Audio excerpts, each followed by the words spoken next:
good, my people? What's good? What's good? What's good? Welcome to another interesting episode of your favorite podcast, debate. Soon to be biggest podcast in Nigeria. Yeah, we've always said that this podcast is going to be the biggest podcast in Nigeria, and we are playing our part, and we see you playing your part as well, which is listening, tuning in, and being here with us every Friday, 6 p.m. Just tuning in to listen to what we have to say and what we have for you guys. So, on this episode, I have an amazing woman here with me.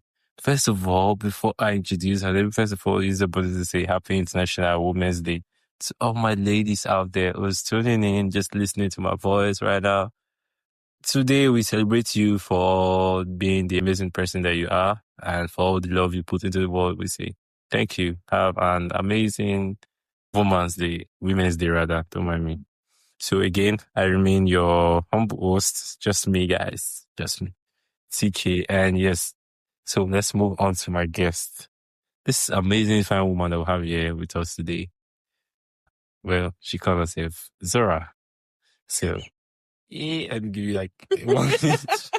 Let me give you like 1 minute. Yeah. 1 minute, that one. Yeah. So what's good? How are you? I'm fine. I don't want to do the introduction for you, so please do us the honor and tell us. Like, this is your 1 minute of fame. Sell yourself to us in 1 minute. Go ahead. You have 60 seconds. Tell us whatever you want. My name is Zora. Zora. Hi, Zora. Hi. What do you do? Sell your business, sell your market, whatever you want to do. Like, that's 1 minute. I give you've taken like 30 minutes of your time. 30 seconds further. My name is Zora. I don't know. That's okay. Let me help you. Anyway, hi guys. This is Zora. I know you guys. I know you guys can't see her, but like I have Zora here with me. She's a business enthusiast and she owns a cosmetic brand, a very big one at that, in Abuja. So if you're in Abuja or wherever you may be, you can, I'm going to give out an Instagram handle now, a business page, so that you can check it out for all your cosmetic needs. So tell me, what's your business page? Zora Body Care. Okay, is there like underscore or whatever? Where is it? Zora. Okay. Like underscore. Okay, so that's Zora. Yeah. Underscore body care. Okay, guys. So you heard that for all your cosmetic needs. You know where to go. Visit Zora underscore body care. Yeah. So let's get straight into the business of today.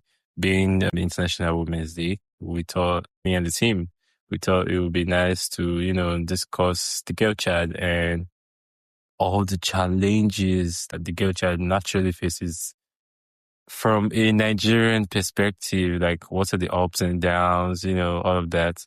So, Zora. Oh my days. So, Zora, tell us, what was it like growing up as a girl child? It was a lot.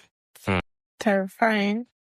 It was what? Terrifying. Terrifying? Yeah. Wow, that's a strong word to use. What was terrifying about it? I'm going to be telling you the story of my life. Well, yes. So, it was challenging because there are some norms that goes wrong when it comes to raising a girl child. Oh, she shouldn't stay out late. She shouldn't keep friends. Yeah. There's always checkmating everything she does. There's putting little more attention that you could give like a boy child. So do you think that those attention is streamlined to the girl child? You don't think that boy child? I think they should be. You don't think be checked out like that? You don't think boy child are checked out? No, they're not. Like, yeah, I get what you're saying. Like, it's more like stricter laws. Yeah, for, it's not like, strict down for girl. Okay, so keep going. You were talking. I just thought to chip that in so that you understand that whatever. I understand though, like I said, that although the laws, these regulations may be stricter for girls. Yeah, I get. So I keep going. Because my mom would tell me, get home before, even when I was done from school. Like, University. Second, yeah. Uni? Yeah. Oh, okay. My mom would tell me, don't stay out of my house till 6 p.m. Now, if you stay out of the house it's going to be terrible. Yeah. I always fought so hard because of that, because I was growing and I needed friends. She's the main reason why, or both of them, my mom and my dad inclusive, are the main reasons why I Was your dad always around? Yeah, all the time. Okay.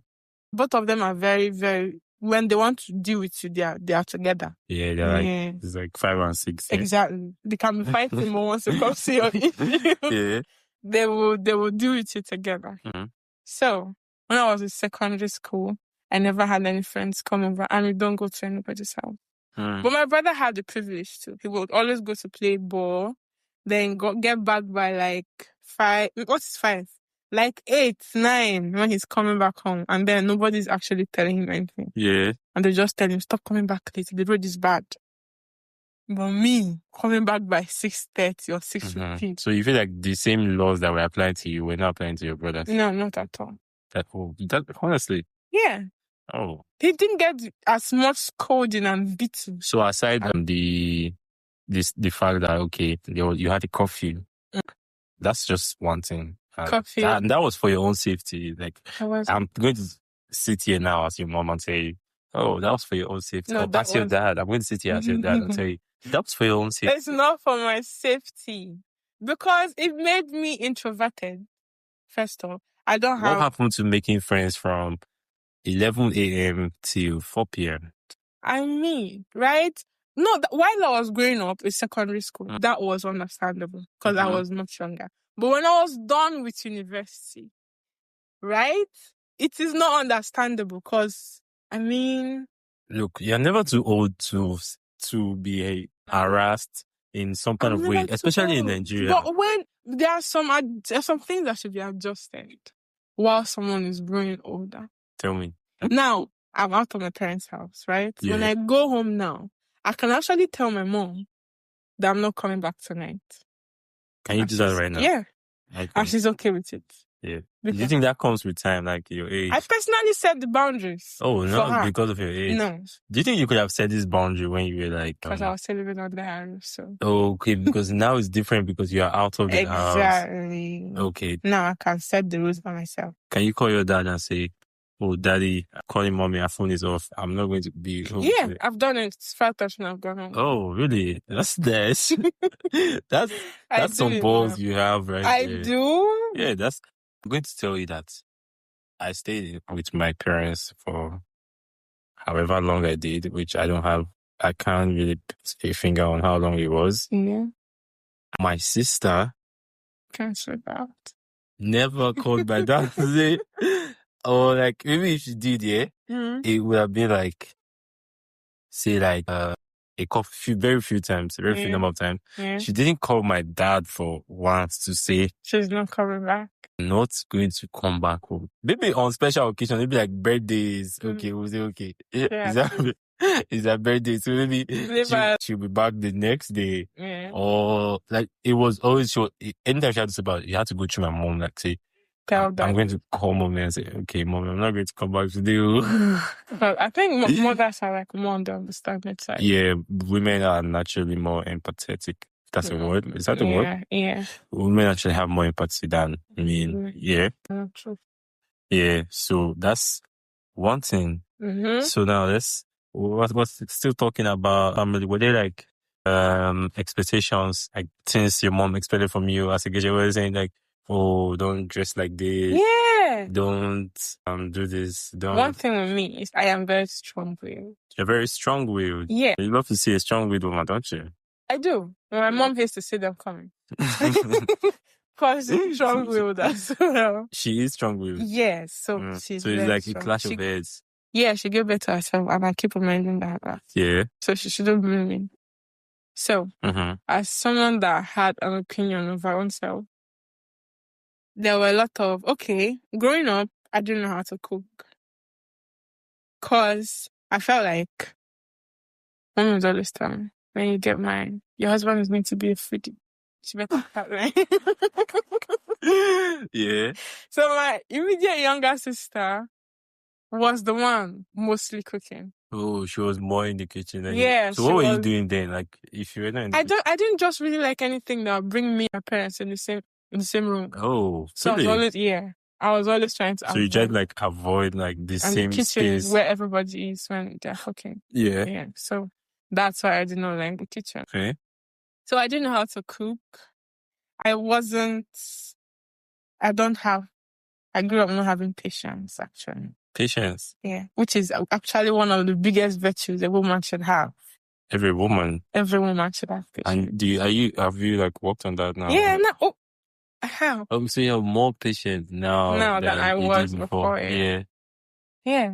So you're telling us about like the system, family expectations. Don't wear these. Always dress nice. Mom would tell me if your husband sees you wearing short skirt and dress, he's not going to stop you. He's going to think you're cheap. Yeah. And I love showing off my legs because my legs are very pretty. And I know. My dad would always tell me, "You're not the finest girl in this world." And he always had issues with what I was wearing. Because he didn't want like his daughter like showing off like... I wasn't showing off so much. Yeah, you were showing off your legs. That's what you just said now. There is a moral checkmating when it comes to a human being, right? When you're doing something you know is not right. I had that conscience. I had that self-awareness. Like when I'm wearing something that I know is not nice, I know. Yeah. So I try to make it moderate. But I'm showing off some skill at the same time. So my parents are not in support of me. My dad will burn my clothes a couple of times. Oh, really? I think that's one thing that a lot of girls growing up in Nigeria experience. Because I think at a point I remember. So I'm just going to put this out. Yeah. I'm just going to put this out in space for whoever is listening. To see it, yeah. Growing up, my dad was a proper disciplinarian. Like, you know what that means? Yeah. Proper one. And then my dad's elder brother. Yeah. God. He was terrifying. Oh my days. Like, he's late now. Rest in peace to him wherever he is. But like, when this guy comes to the house, he's like... Everybody's on their toes. Like, on their toes. It's like a military system. Like, everybody is on their toes. Like, doing... Like, you know that if this person is supposed to be home by 4:30, this person is... 3:39, you're already on your way. And 4:25, 4:20... You should be in the house. Like, everybody is on their toes. Like, it's that strict. So I remember, like, my dad, which before I deviated. Yeah.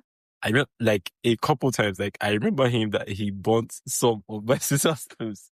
I can't really remember the whole, like, what led to it, but I feel like I remember him burning your sister. So, and now that you're saying that you experienced the same thing, I feel like Nigerian parents, the millennials, like, they had this thing where, like, in their time, in their own generation, like growing up, they had the idea that a woman is supposed to be perceived as modest and she will be judged from what she's wearing. You mentioned also how good you're able to cook. So like that's the norm, that's the expectation they have of girl. Yeah, of when girls. They're going. So like they feel like if you are making a drift from these norms that they know, you are like, going to be you're going to have problems. Yeah, you're going to have problems. And now you know how like time moves. Like time has moved from where that time where in their time, like you have to know how to cook. Like you have to know how to. You have to dress properly for a man to look at you in some type of way. In a decent way. Although I still think that men still do, though. But that's not a one. That's not a criteria. Yeah, it's not. It is a criteria, but it's not like a one-way determinant that if you don't check this box, it's going to be. I saw one video on Instagram, and it was a woman. She was shooting a content with her husband, and in the video, she was saying to her husband that the caption was POV. My mom watching me and my husband. I think it was basically about her husband, Her husband was cooking. Okay. So she was like, my mom. Yeah. My mom watching in her mother's mind. Like, do you understand? Like, her husband was cooking. And it was very funny because, like, someone said, like, this woman has cheated her mom every possible light.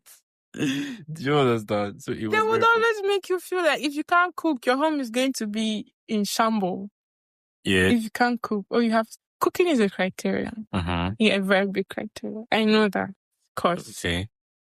But I mean, growing up, when I left my house, I Do you realized think it was blown out of proportion? I can cook. Actually, Okay. I just wasn't comfortable enough to do it in my house. Why? Because of the Because atmosphere, exactly the when I left, environment. Yeah. I can cook. So do you like cook all the time in your house? Yeah. Now, what's your favorite meat to cook though? Macaroni. Macaroni. Macaroni. Okay. Interesting. Yeah. And soup. I love making soups. I found some vegetable soup. So from this soup you just mentioned, I've given us an insight to where you grew up. You grew up in the East. Yeah, I grew up in You grew up in Abia State. Mm. Okay. Well, I'm going to stop there. I'm not going to go into too much details. Okay. But like, do you think education was a problem for like some persons growing up in? I don't think I've been to the East before. How would you mean? Education. Like going to school, like it was a problem for like do you think there was some like restrictions to say, oh, girls can't go to school? Because I know like that's 18 in the North. That's the thing. It was actually an issue for me. Going to school? No, not going to school per se. Okay. But where I would go to school. Okay, tell me about that. To my mom and my dad always wanted me to go to school in my state. In Abia State. Are we talking uni or? Yeah, in the uni. Okay. Yeah. Okay. Oh, we are talking about secondary. Yeah, talking like down to like primary. No. I don't know. Education. It doesn't happen there. Okay. Everybody is educated. Okay, but you realize that that's a problem, like the North here. Like I haven't really paid attention. Oh, really? No. Okay, but I feel like I've read like I know like I mean now like modern time is. But it still happens. I know that it's gravitating towards a balanced scale now, but like right now I know that there are still some like girls. Like you always say like girls can't go to school. There are some like states, some cities, some villages in the North that says, oh, like the girl child, you can't be educated. That's bullshit. That women, maybe they probably find like some other excuse to give themselves women, the girl child shouldn't be educated. She belongs to the kitchen, or she belongs to the house where she's meant to be. She belongs to my house. Like, do you know, like in the North, yeah, the marriage of like girl child is like as early as 16, 12. I was even saying that's 4 years earlier. Like that's 12. 12. Like, 12, yeah. Do you see that? Like, so tell me, at age 12, you think the girl child is certainly not done with. No, exactly. Age 12. Yeah. Age 12, you're done with primary, and you're probably just entering into secondary. Like just yeah, just one. Like, just one. I remember I wrote my junior WAEC at, so is it 2012? I wrote junior WAEC at 2012, sometime around it. Yeah. And like, so as like at age 12, like your brain has not fully matured. Developed, like it hasn't. As a child, you're still a child. Yeah, you are a child. Still a baby. And that's just crazy. Like that's still happening. It still happens. Like it's like this is 2025, and it's just strange that we still have like such problems or such communities. I don't know. What do you think though? What do you think about it? I don't like it. I don't even like the thought of it. That it is a problem that women or the girls because they're still babies. Every single child has the right to be educated. Yes, I agree. Because it limits their exposure. Yeah. But I mean, for someone that don't have plans of educating their girl child, they don't have plans of them to be exposed. Because they have to be confined to a space, to a certain mentality. And then when they grow up to become mothers, they still encourage it. Because, I mean, that's what they went through. And then so they try to put their children in the same system. Yeah, that they came out of. Because they don't see anything. Because they're not educated. They're not exposed. I mean, the mother. Yeah. Would want the girls to walk in their footsteps. Because they're not educated. They're not exposed. They don't have. So you don't think that when these women, like when they grow up and become like full-blown women, what are they going to understand? I mean, they use phones. They use phones, but okay. But It's just like telling my mom that grew up in a very... She grew up, let's say, okay, as of someone that grew up without wearing short skirts. She's not going to grow up to allow me to wear short skirts. yeah, Because she's going to have a problem. Exactly, she will have a problem because that is how she grew up and she felt like it was normal. As a Gen Z parent, right? If I grew up being exposed, knowing that, okay, you can be comfortable in yourself, wear whatever you like. If I should have a child tomorrow, I want to put my child through that same what I was doing. Yeah. So that's what I'm trying to say. So like, I feel like with what we just said now about like how women would want to, like, if they go through, if they're product of the system, they would want to. They want their children to be. So I feel like in all of these, there are still like certain women. There might be some of them that for breakout. Yeah, and those are the people that we need to shout out to. So yeah, we need to shout out to them because please talk to your friends. Because across Nigeria, there are like millions of girls, like millions in their numbers, still lack access to quality education, especially in the north.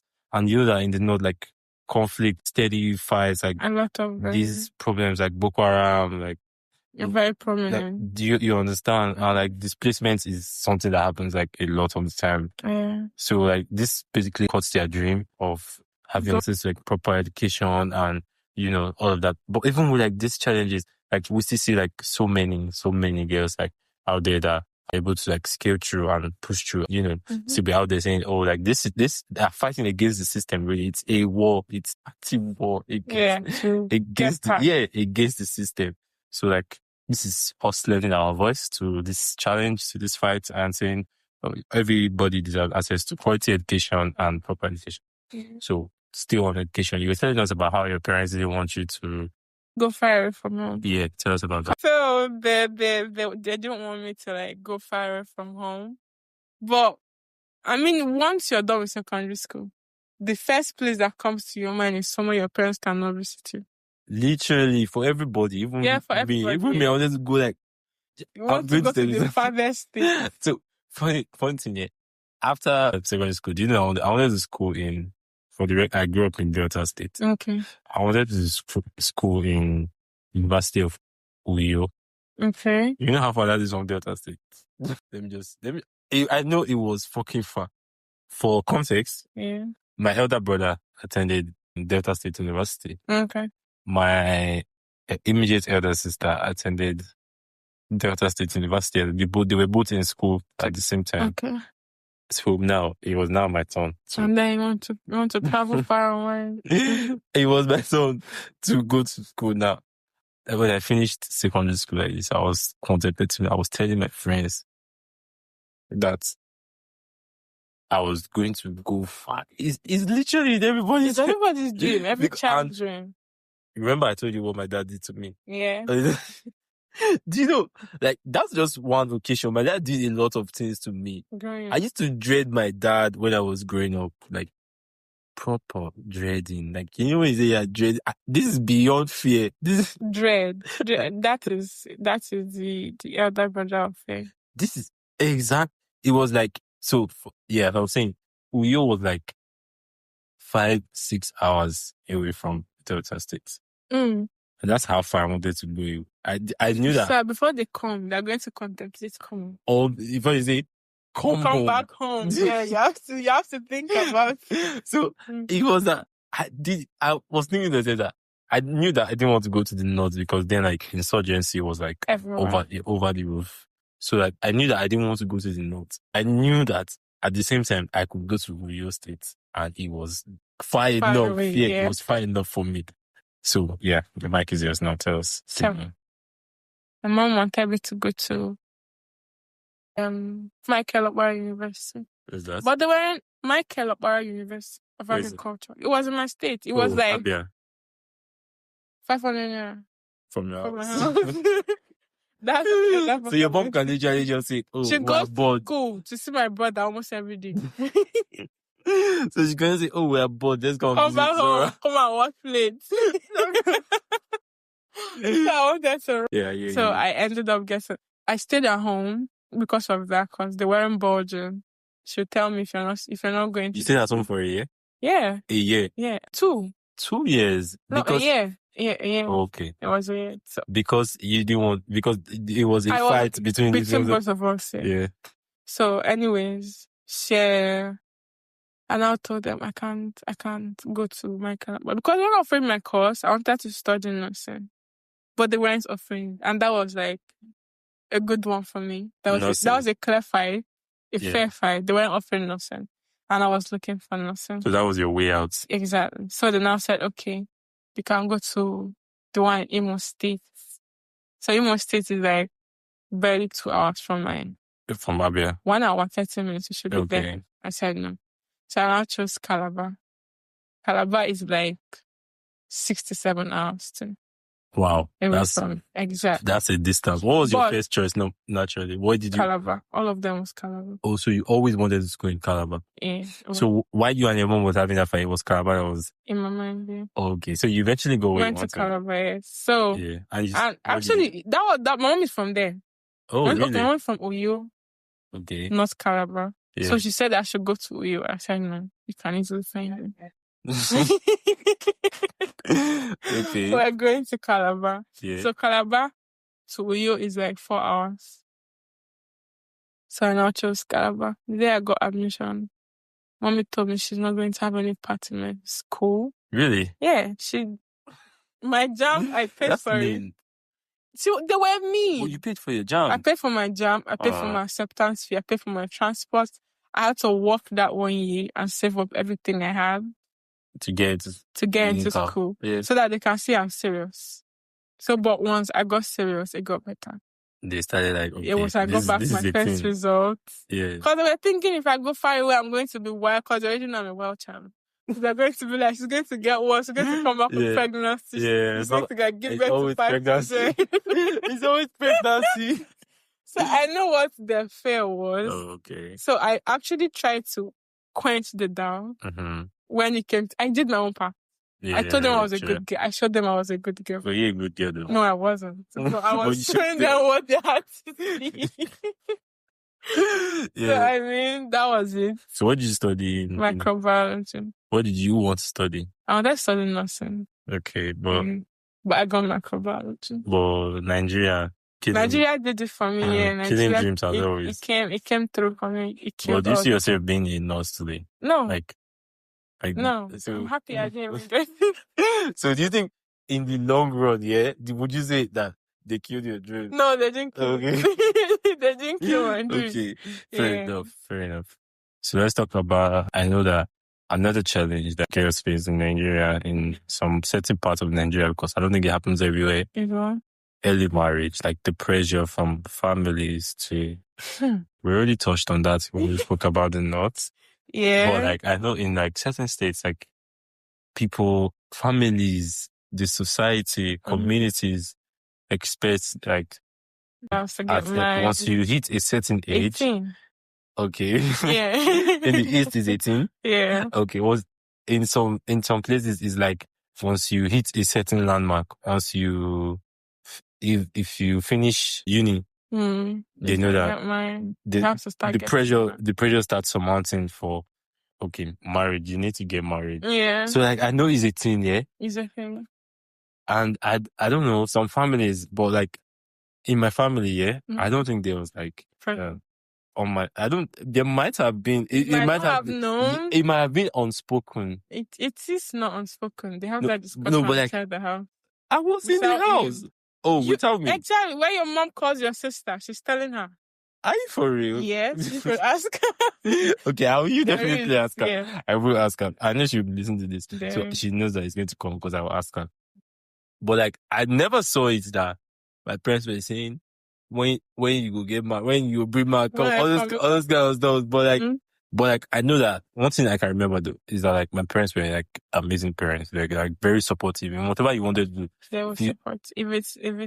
If you start a business here, every morning devotion, my parents are like about that business, like they will come this business go. Like, I remember every morning when my mom wake me, we see every time I go home now, like when my mom wants to like devotion, when she calls me, like she calls her like 6 a.m. My mom wakes up. I don't know why that woman wakes up at 5:30. I tell her every time that you have no reason to waking wake up at this time because you basically wake up, sit down, and do nothing. Maybe press your phone or like I tell her every time that you have no reason to wake up. So she does that until it's like 6 a.m. and then it's at 6 a.m. and she goes to call everybody for devotion. And every morning devotion, yeah, I hear my mom say, "Give this my sister, her husband, like we'll pray about it, like it's fast." Everybody's like, it's pressure too. Oh, that's pressure. That's pressure. So that's pressure. That's pressure because while you're praying, she knows she has to start doing something. Okay. Yeah. So it's pressure. So let's talk. Tell me about it. So while growing up, the only reason I know I had that pressure, but I did not have it as much as it would have hit if I wasn't outspoken. Because when my mom starts stopping, I'm telling her I don't want to get married. I tell her you're making it worse. What do you mean you don't want to get married? I'm getting married. That was what I was telling her. So when she for real? So she tell me, spit it out. Shut up your mouth. Exactly. I'm telling her, no, I'm telling you. So it happened for like a longer time. She got married when she was 18. Oh, really? She had me when she was 20. So she told me that's young. She told me once I get to 20, she's not going to pressure me at 18 because I'm still a child. Once I get to 20, I should start looking for At least she gave you 2 years extra. Yeah. And I told her no. That even at 26, I'm still going to be single without me. And she thought I was... Like you told her it has always been in her head. Actually, her prayer is no longer, God give her a husband. It's now, God, please set her mind. Like, it's you. The problem is you. Yeah, like the problem is you, not that the men. Not that the men are not coming. Yeah, people came. Yeah. Yeah, people actually. I think for real, like people came to actually want to get married to you. I had the person I was dating when I was in school. Yeah. It was getting to that point, and I zoomed off. How long did you guys date for? We dated for like 4 years. Okay, that's definitely marriage material. I told myself, hell no. Cause why the hell am I getting married to you right now? I'm not ready. I'm still a child. I was 22. Okay, and you had spent 4 years together. That was from 18. Yeah. Told you no, I'm not getting married to you. So he did everything first of all, and I said no. Mom would tell me. So that is the same person you say you don't like. That she was referring to the guy. She knew the guy. What said dating? She was beating me every day to leave that boy alone. She was telling you to leave the guy? Yeah, because she thought I was a child and the boy was... She wanted you to get married. Okay, because that was what I was asking. I thought she wanted you to get married. When it got to that point, I thought that this is the person you were beating me for. She now said, no, if he wants marriage, he's serious. I told her, I don't want to get married. You told her? Yeah, I told her. That if he's serious, you don't want to get married? I don't want to get married. At that point, I wasn't ready because I knew there was nothing I had to give in marriage. Yeah. Yeah, I cannot give it positive impacts because I myself, I have... And you were like 20 then? 22. 20, that's just stunning because at 22, you didn't have anything to give to. I know I don't have anything. And then think about people that are getting married. At 12, at 16. What the fuck? My mom that got married at 18. What did you give your husband? I really need to talk to somebody from the north to understand. Is it the people that are getting married to these girls at 12? Are they full-grown men? They are full-blown men. So why are you getting married to a child? A baby. Is it that they're going to groom her until she's... I don't even want to think about it. It's an eyesore. I need to talk to somebody. I'll find somebody from the north to... Please, if you are from the north and you're listening to this, let us know what is going on. Yeah, let us know. Like, reach out. I want to talk to you. Like, we need to sit down and have a conversation. Yeah, why are you reach out. Like, leave a comment on something. Because if you should look at your parents' marriage, you know that these people are giving each other everything they have, emotionally, physically. They are pouring out from a cup that there is something inside. I cannot be pouring out from a cup that I need you to feel. True. Exactly. But when do you think is a proper age to get married? Right now, I think it's a proper age to get married. 26 is a proper age to get married. For a girl? For a girl, yeah. For a guy. Well, guys can't get married I don't think guys can get married at 26. Some guys do. And sometimes it goes well for them if they meet someone that complements them. Like, I don't know, Sha, but personally, I feel like for me to get married, Mm. it's like certain things that need to click simultaneously. Yeah. Like it doesn't need to happen like one after the other. Like they have to like click at the same time. Yeah, to get to, I don't know. I mean, those things are like achievable. Yeah, I know like these goals are achievable, but like they need to happen together. Like for you to know it can't happen like one. I mean, like right now, that's my headspace because like it might change later. That okay, my thinking has evolved. Yeah, I might say okay, like, I can do this if it doesn't all have to happen. But right now, my thinking is that these things need to click together. Like it has to align. For you to like the stars, you know. The stars need to align, right? Exactly. All the like, time. do you understand? Like the stars need to align for me to actually say, okay, I'm ready to get back. Yeah. Like, no. Yeah. So tell me, how is it like for you though? How? Yeah, like the whole the pressure from your mom that you. She's not giving me pressure because she already knows I'm the worst person you can give pressure to. Okay, so now she's not actually calm because she's always calling me to ask me, when are you dating someone now? Okay, because it starts from dating somebody. Yeah. Okay. So when I meet someone new, she's the first person I tell. Oh, so you tell your mom about your relationship? She knows all of them. Every single All one. of them? All of them. Oh, that's interesting. She does know. So now, sometimes she calls me and she's telling me, if I'm with someone and I call her, she'll be like, who are you with? If she's a name she hasn't heard before, she'll tell me, give the person the phone. I said, no. Really? Give the person the phone. She's not going to say anything just so she can converse. Yeah. Right? Hi, hello, where the phone? Like a basic conversation. Exactly. Yeah. Then she'll not ask him, is there light at the end of the tunnel? I tell her no. Yeah. So she's always keeping tab my dating life. And then once last year it was a prayer point. She'll tell me stop praying for your husband. Mm-hmm. I tell her when it happens, it happens. Mm-hmm. This year too, she's still telling me she's praying. This year it should not pass this year. And I'm telling her, Mommy, chill. But the only reason I know I might consider being in a devoted, committed, marriage-wise relationship this year is going to be because of my grandmom.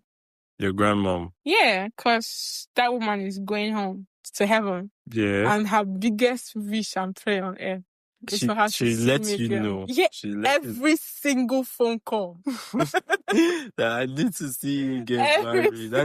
I need to be in attendance. Yeah, that is what she keeps saying. She cannot wait for me to get a box of wrappers. This is someone that's on her dying bed. So I'm always telling God, please just let me fulfill this woman's dream. She should die. I think that's the only reason I know right now that I would want to consider getting married. Okay. But now I can give if I have a cup that is halfway filled. Yeah. So now you feel like you are ready, exactly. and if it happens, it can happen. If it happens, you're open to it. So. Interesting. That's good. Yep. So like, do you think for you now, your mom already drifted away from that marriage pressure because you were like clear about your boundaries? Clear about it, yeah. But like not everybody can be like that clear to their parents. Not everybody can. But do you think that like there's like a certain level of mental impact that like this pressure has on girls?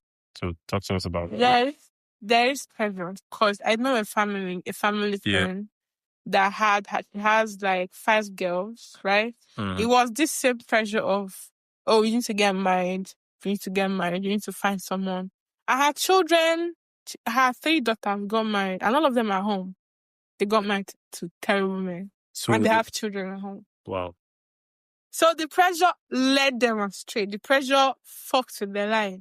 Sorry. But you think, that's okay. That's fine. You can cause. So do you think like Nigerian parents generally need to like slow down on the pressure? Yeah, they should slow down. They should. But like, do you think if there is no pressure, the tendency to be too relaxed about marriage, if like you might forget? No, you will not. You think so? Yeah, because I think without the pressure, you're thinking with your clear head. If you meet someone, it's not about, oh, I need to take him home because my mother wants him out. It's about, does he make me happy? It's about, is this who I want? It's about, is this what I want? It is going to be centered around you as an individual, not your parents. So the pressure has a lot of impact negatively. Yeah. So, yeah, we've already spent about 40 minutes, over 40 minutes, which is longer than usual. My head is aching. Which is longer than usual. And the truth is, we could go on with this conversation. Yeah, we could just keep talking about like several challenges that the girl child. Yeah, but to wrap this up, we've spoken about a lot of things. So, spoken about education, early marriage, and a couple other things. Yeah. So, what do you think are like ways, like what's the way forward for the girl child? Follow your heart, Tom. Follow your heart. Yeah. That is, always put yourself first in everything. And then for girl child, for women, when you grow up, do not let your children go through the things you think that was not right for you. Don't make it a norms for them. Try to set some records straight. Yeah. Try to set records straight. All right. To wrap this up, I'm just going to say this, that despite all the challenges, like there's light at the end of the tunnel. Yeah. There's light at the end of the tunnel for the girl child. I mean, because across Nigeria, we see women, like girls, like defying all odds, like what's the word? In fields where they are never supposed to be, like we see women like making waves. Do you understand? Making waves. We see women like going to school, speaking out, becoming leaders in communities. And all of this is basically, it's basically a way to say, like, this is possible. Like, the girl child can actually be great. Yeah. So, if you're a woman out there listening to me right now, I just want to say, go out there, like, be a woman. Be a woman. Yeah, be a woman. Show the world what you what women can do. Show the world, show up and show out. Don't stop putting in don't stop putting into the efforts. So, Zora. Hi. Thank you very much for being on the show. We appreciate you coming by, and hopefully we can have you again some other time and just go have some other insightful discussions. So before I leave you guys, I'm going to say, let us know in the comments what you think about this episode. Let us know what your thoughts are, what you're thinking about. If there's any challenge that you think we've missed that you might have probably faced as a girl child and you would like to talk about it, I'm open to listening. So you can either send a message, leave a comment or something, and we'll reach out to you if we see your comment, because we see comments for it. So, and finally, thank you guys once again for listening. Thank you for tuning in. Thank you for sticking with this little brand. Thank you for listening on Apple Music, YouTube, wherever you may be listening right now. And don't forget to put someone on today. Share it to your friend. Tell your friends to listen. I mean, you don't want to enjoy this alone. So subscribe as well. And until we see you guys next time again. Bye for now, guys.